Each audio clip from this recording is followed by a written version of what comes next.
A story is like a map through time, and as with any map, you have to know where you start for it to be of any use.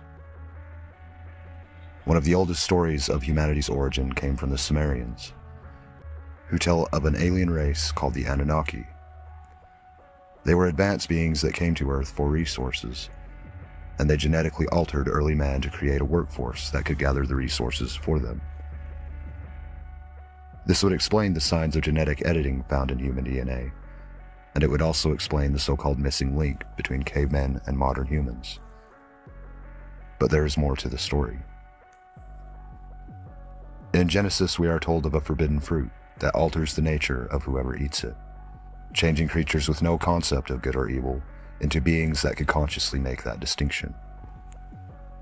After eating the fruit, they became aware of their nakedness and covered themselves up. We only recognize things in contrast: light versus dark, cold versus hot, near versus far, etc. The only reasonable conclusion is that they had seen a being that was not naked to create an awareness of the concept. The term fruit is used in the Bible in reference to offspring, as in the fruit of your loins.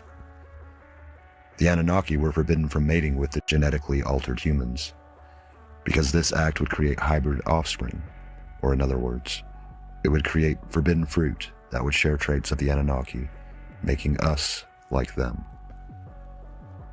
There is a catalyst in both of these stories that creates the same effect: a fundamental change in the nature of humanity. Both stories also tell of beings that came from somewhere other than Earth. Solar systems and galaxies mirror the patterns we see on the atomic level, and the toroidal field of Earth is mirrored by the energy fields emitted from the human body. We separate and dissect things to understand them, but no one can say that they fully comprehend life, much less its source. To see the full picture, we have to put the pieces back together. By definition, we are the fruit of the source of life. We know this source by many names, and the story we believe about it colors our perception of reality in a significant way. Albert Einstein once said, "There are only two ways to live your life. One is as though nothing is a miracle.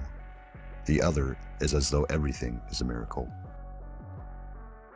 The end of one chapter marks the beginning of the next.